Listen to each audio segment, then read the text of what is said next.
Bismillahir-Rahmanir-Rahim. In the name of God, the most merciful, the most beneficent.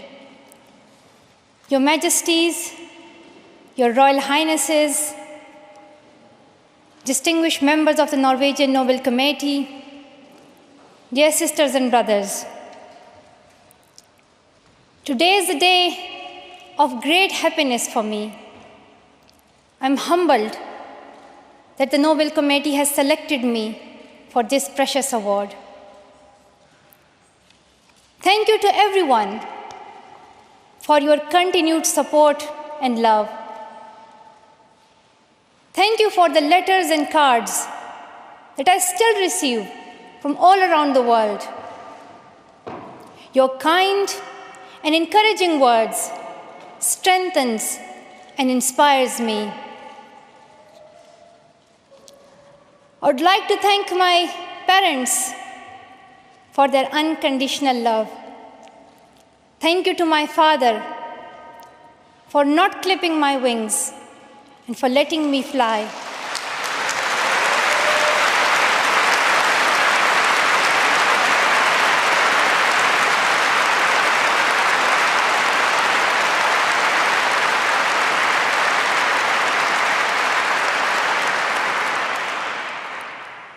Thank you to my mother for inspiring me to be patient and to always speak the truth, which we strongly believe is the true message of Islam.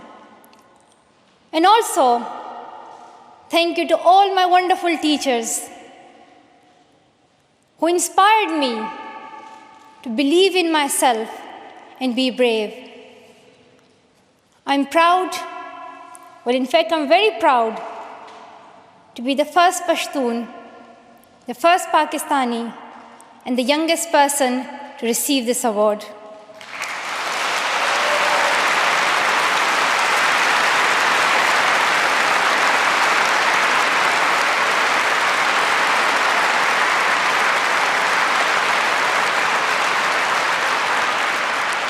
Along with that, I'm pretty certain that I'm also the first recipient of the Nobel Peace Prize who still fights with her younger brothers.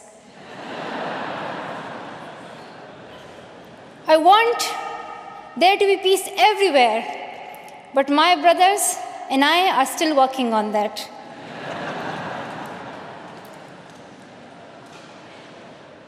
I'm also honored to receive this award together with Kailash Satyarthi, who has been a champion for children's rights for a long time, twice as long, in fact, than I have been alive. I'm proud that we can work together. We can work together and show the world that an Indian and a Pakistani, they can work together and achieve their goals of children's rights.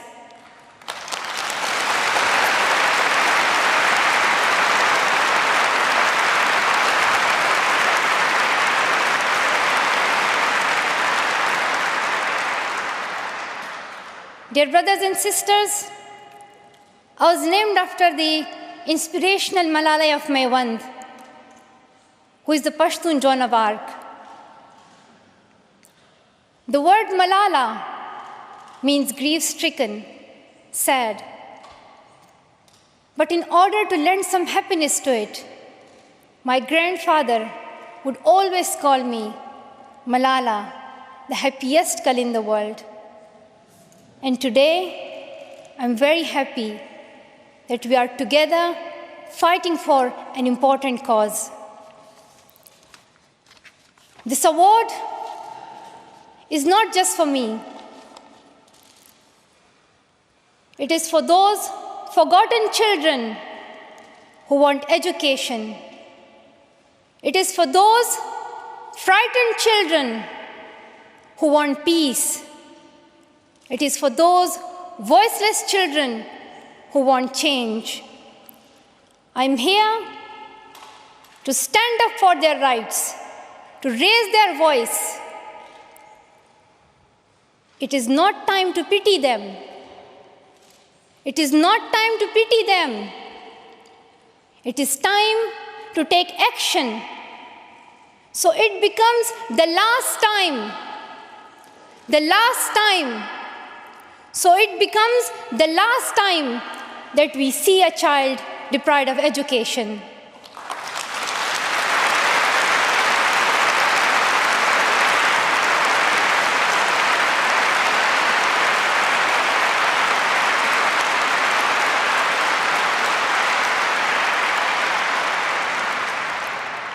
I have found that people describe me in many different ways.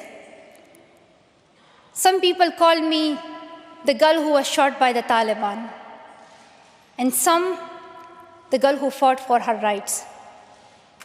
Some people call me a Nobel laureate now. However, my brothers still call me that annoying bossy sister. As far as I know, I'm just a committed and even stubborn person who wants to see every child getting quality education, who wants to see women having equal rights, and who wants peace in every corner of the world.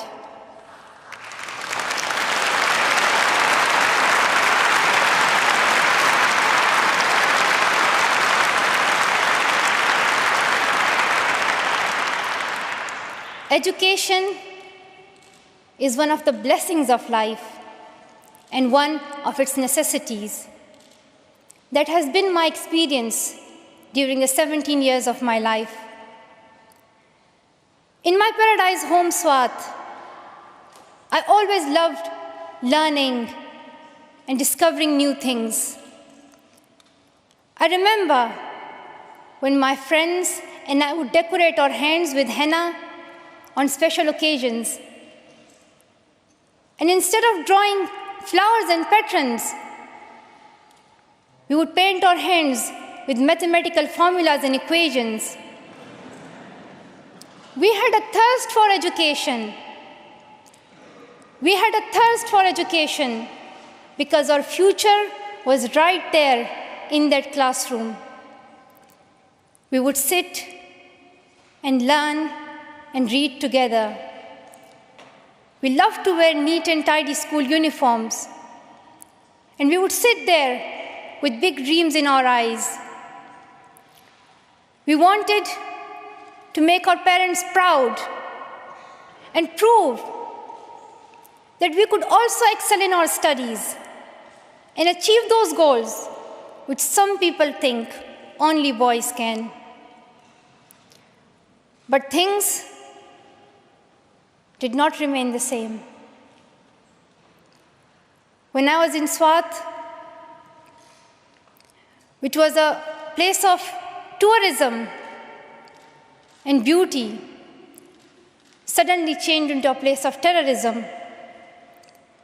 I was just 10, that more than 400 schools were destroyed. Women were flogged. People were killed. And our beautiful dreams turned into nightmares. Education went from being a right to being a crime. Girls were stopped from going to school. We could not just stand by and see those injustices of the terrorists, denying our rights, ruthlessly killing people, and misusing the name of Islam. We decided to raise our voice and tell them, have you not learned that in the Holy Quran Allah says, if you kill one person, it is as if you kill the whole humanity? Do you not know that Muhammad, peace be upon him, the Prophet of mercy, he says, do not harm yourself or others. And do you not know that the very first word of the Holy Quran is the word Iqra, which means read. The terrorists tried to stop us and attacked me and my friends who are here today on our school bus in 2012. But neither their ideas nor their bullets could win. We survived. And since that day, our voices have grown louder and louder.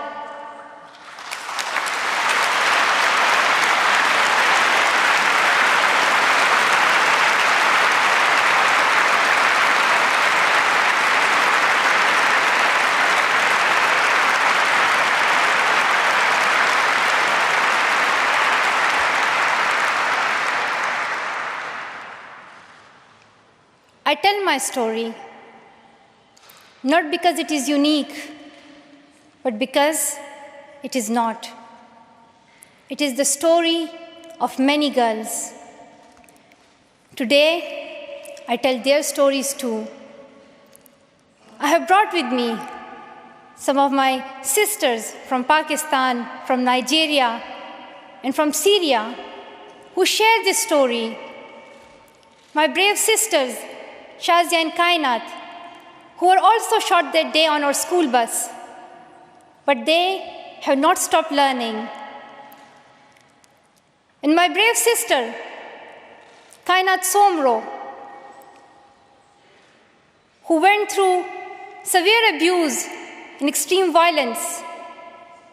Even her brother was killed, but she did not succumb. Also my sisters here, whom I have met during my Malala Fund campaign.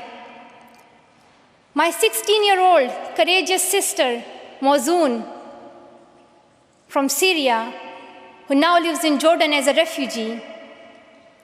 And she goes from tent to tent, encouraging girls and boys to learn. And my sister, Amina, from the north of Nigeria, where Boko Haram threatens and stops girls and even kidnaps girls just for wanting to go to school. Though I appear as one girl, one person who is 5 foot 2 inches tall, if you include my high heels, it means I'm 5 foot only. I am not a lone voice. I'm not a lone voice. I am many. I am Malala, but I'm also Shazia. I'm Kainat. I'm Kainat Somro. I am Mozoon. I am Amina. I am those 66 million girls who are deprived of education. And today, I'm not raising my voice. It is the voice of those 66 million girls.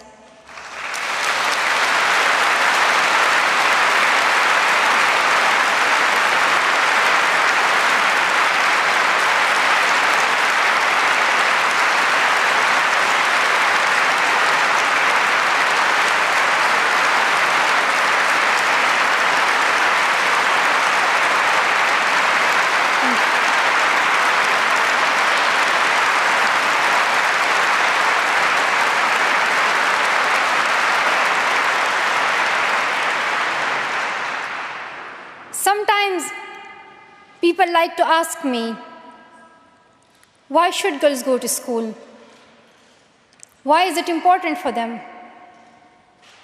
But I think the more important question is, why shouldn't they? Why shouldn't they have this right to go to school? Dear brothers and sisters, today, in half of the world, we see rapid progress and development. However, there are many countries where millions still suffer from the very old problems of war, poverty, and injustice.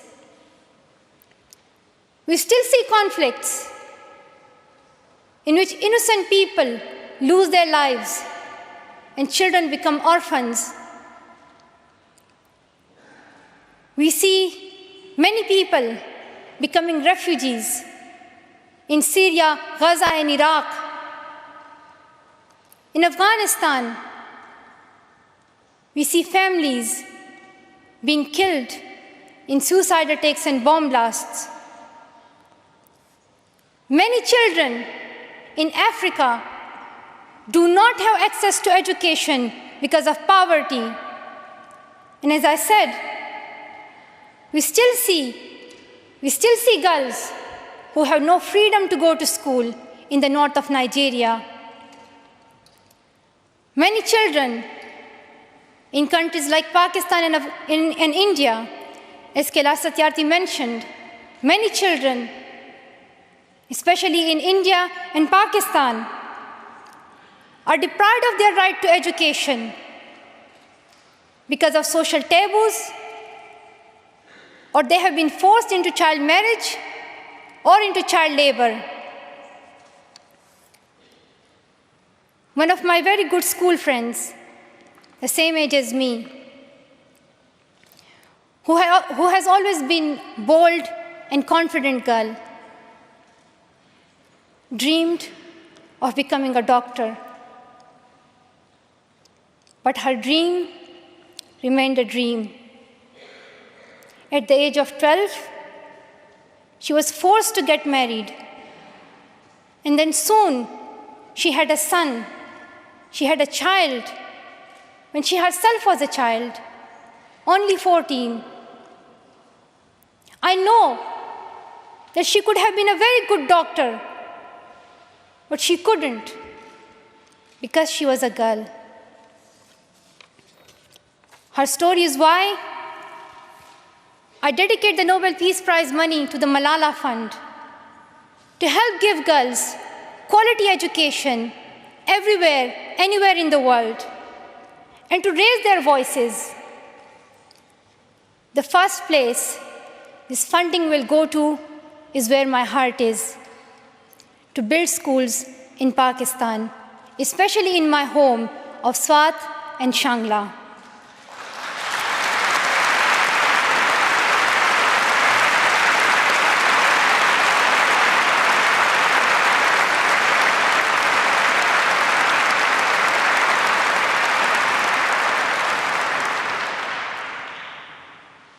In my own village, there is still no secondary school for girls. And it is my wish and my commitment, and now my challenge, to build one so that my friends and my sisters can go there to school and get quality education, and they get this opportunity to fulfill their dreams. This is where I will begin, but it is not where I will stop. I will continue this fight until I see every child in school. Dear brothers and sisters, great people who brought change, like Martin Luther King and Nelson Mandela, Mother Teresa and Aung San Suu Kyi, once stood here on this stage. I hope the steps that Kailash Satyarthi and I have taken so far and will take on this journey will also bring change, lasting change.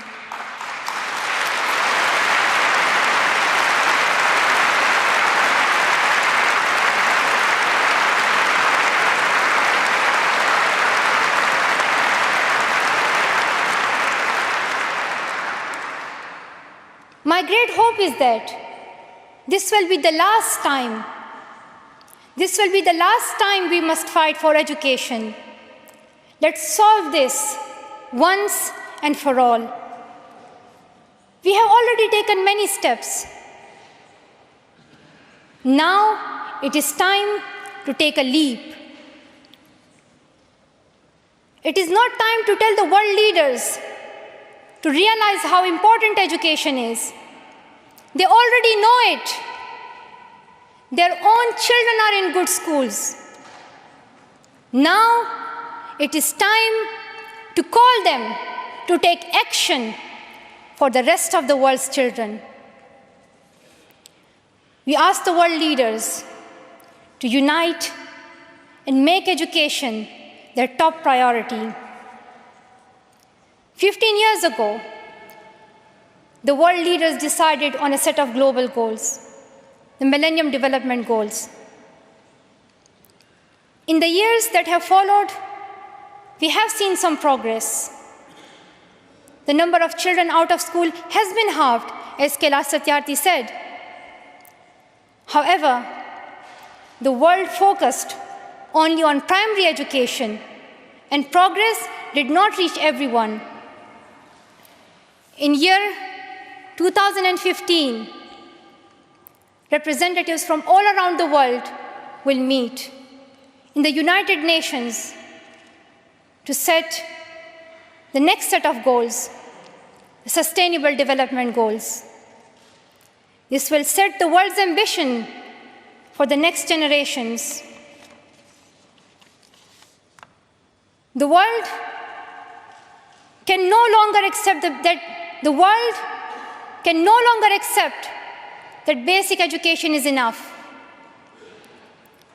Why do leaders accept that for children in developing countries, only basic literacy is sufficient when their own children do homework in algebra, mathematics, science, and physics?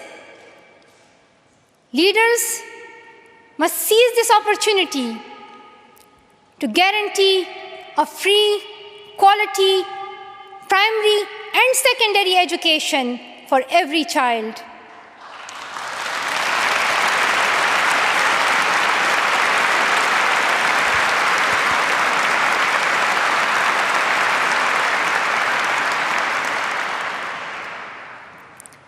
Some will say this is impractical, or too expensive, or too hard, or maybe even impossible. But it is time the world thinks bigger. Dear sisters and brothers, the so-called world of adults may understand it, but we children don't. Why is it that countries which we call strong are so powerful in creating wars, but are so weak in bringing peace? Why is it?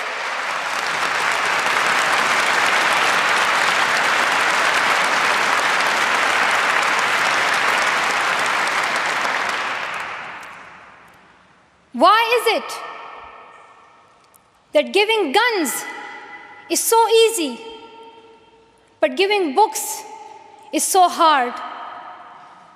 Why is it? Why is it that making tanks is so easy, but building schools is so hard? We are living in the modern age, and we believe that nothing is impossible. We have reached the moon 45 years ago, and maybe we'll soon land on Mars. Then, in this 21st century, we must be able to give every child quality education. Dear sisters and brothers, dear fellow children, we must work, not wait.